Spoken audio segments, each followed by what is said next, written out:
इस वक्त एक बड़ी खबर आ रही है। बड़ी खबर अफगानिस्तान से, अफगानिस्तान की राजधानी काबुल से, जहां एक साथ कई रॉकेट दागे जाने की खबर है। असवाका न्यूज एजेंसी के मुताबिक ये रॉकेट काबुल एयरपोर्ट की तरफ जाने वाली सड़क लेबजार खैरखाना क्रॉस रोड पर मौजूद एक गाड़ी से दागे गए, जिसे एयरपोर्ट पर मौजूद एयर डिफेंस सिस्टम ने नाकाम कर दिया। एक जलती हुई गाड़ी की तस्वीरें भी सामने आई हैं। यह खबर ऐसे वक्त आई है जब कल ही अमेरिका ने ड्रोन अटैक कर ISIS में बड़े फिदायिन हमले को नाकाम करने का दावा किया था। अमेरिका ने कल घर और विस्फोटकों से भरी कार को निशाना बनाया, जिसमें 10 लोग मारे गए थे। अमेरिका की इस कार्रवाई से तालिबान नाराज है। तालिबान ने कहा है कि कल काबुल एयरपोर्ट छोड़ने के बाद अमेरिकी सेना ऐसी कोई कार्रवाई नहीं कर पाएगी। लेकिन इस वक्त की बड़ी खबर है, काबुल एयरपोर्ट के पास लगातार रॉकेट दागे जाने की खबर आई है। ये रॉकेट एयरपोर्ट के नज़दीक तक जाने वाली एक सड़क से एक गाड़ी से दागे गए। हालांकि एयरपोर्ट पर मौजूद एयर डिफेंस सिस्टम ने इन मिसाइलों को, इन रॉकेट्स को नाकाम कर दिया। ये 3 तस्वीरें आप देख रहे हैं। काबुल एयरपोर्ट पर रॉकेट दागने की जो कोशिश की गई, जिस गाड़ी से की गई, संभवतः वही गाड़ी जल रही है। फिदायिन हमला रोकने का दावा किया था अमेरिका ने कल, और डेडलाइन के आखिरी 2 दिन बचे हुए हैं। इस बड़ी खबर पर हम लगातार बने हुए हैं और इस बड़ी खबर को लेकर हमारे सहयोगी हमारे साथ जुड़ रहे हैं। आशीष सिंह हमारे सहयोगी जुड़ रहे हैं और प्रणय उपाध्याय भी जुड़ रहे हैं। आशीष का रुख कर लेते हैं। सबसे पहले आशीष, ये जो हमला करने की कोशिश की गई, ये अमेरिका के उस दावे के इतर हमला है, या ये भी माना जा सकता है कि जिस हमले को लेकर अमेरिका आगाह कर रहा था, ये संभवतः वही हमला हो, रॉकेट दागने की ये घटना जो है?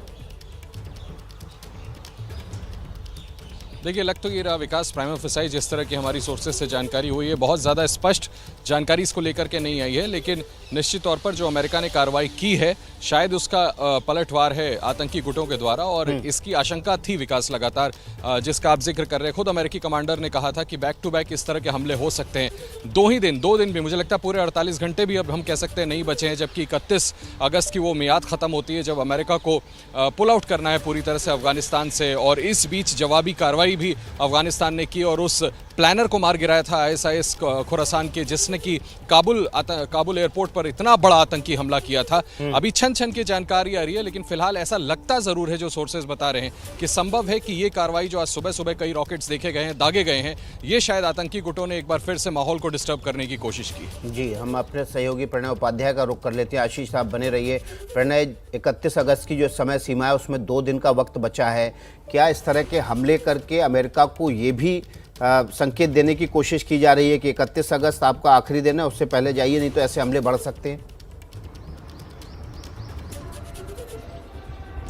निश्चित रूप से आतंकियों की कोशिश जो है अमेरिका को संदेश देने की तो है ही, लेकिन ये जो रॉकेट्स हैं ये एयरपोर्ट के आसपास के इलाके में है। खैरखानी लबेजेर का जो इलाका है, जो कि एयरपोर्ट के करीब है, और इसके अंदर सुबह 7 बजे के करीब 5 रॉकेट्स अभी तक दागे जाने की खबर रिपोर्ट हो रही है अफगानिस्तान की राजधानी काबुल से। और इन रॉकेट हमलों के अंदर कुछ तस्वीरें जो हमने दिखाई हैं ABP न्यूज पे, जो कार की जलती हुई तस्वीरें हैं, इसके अलावा भी और कुछ तस्वीरें सामने आ रही हैं मीडिया में। हालांकि ये अभी स्पष्ट नहीं हुआ है कि ये हमला किसने किया था, क्या ये एक पलटवार की कार्रवाई थी, क्योंकि सीराम मिसाइल्स जो हैं वो एयरपोर्ट के एयर डिफेंस सिस्टम के तौर पर तैनात हैं काबुल के हामिद करजाई इंटरनेशनल एयरपोर्ट पे। तो ये हो सकता है कि जिस हमले की आशंका अमेरिकी राष्ट्रपति जो बाइडेन जता रहे थे, ये उसको काउंटर करने की कार्रवाई भी हो सकती है। लेकिन ये बिल्कुल स्पष्ट है कि लगातार ये टेंशन बढ़ता चला जा रहा है। अगर हम 26 अगस्त के बाद की बात करें, 26 अगस्त से पहले तक विड्रॉल की प्रक्रिया के अंदर भीड़ जरूर नजर आ रही थी, लेकिन किसी तरीके का आतंकी खतरा नहीं था। अचानक से आतंकी हमलों का खतरा इतना बढ़ गया है कि बैक टू बैक इंसिडेंट्स हो रहे हैं, अमेरिका कार्रवाई कर रहा है।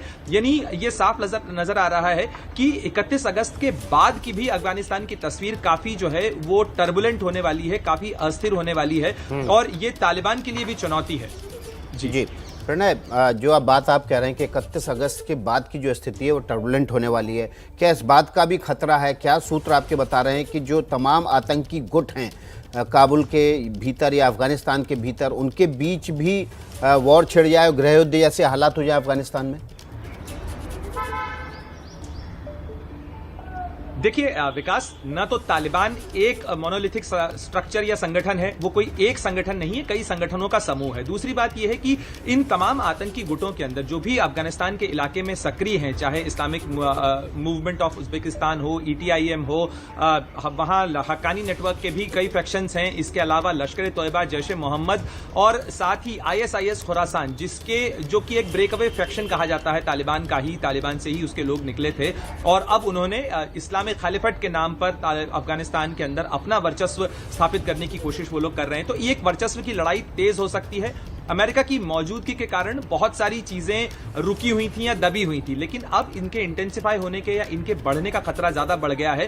तालिबान ये दावा जरूर कर रहा है, लेकिन तालिबान के पास कंट्रोल किस तरीके का है उसकी तस्वीर 26 से लेकर अभी तक नजर आई है विकास। क्योंकि अगर आप देखें कि एयरपोर्ट के अंदर, एयरपोर्ट के आसपास जरूर अमेरिका मौजूद होगा, लेकिन काबुल शहर के अंदर और एयरपोर्ट की तरफ जाने वाले जो तमाम रास्ते जहां पर ये घटनाएं हो रही हैं, वो तमाम तालिबान के पास हैं, तालिबान की नाकेबंदी है।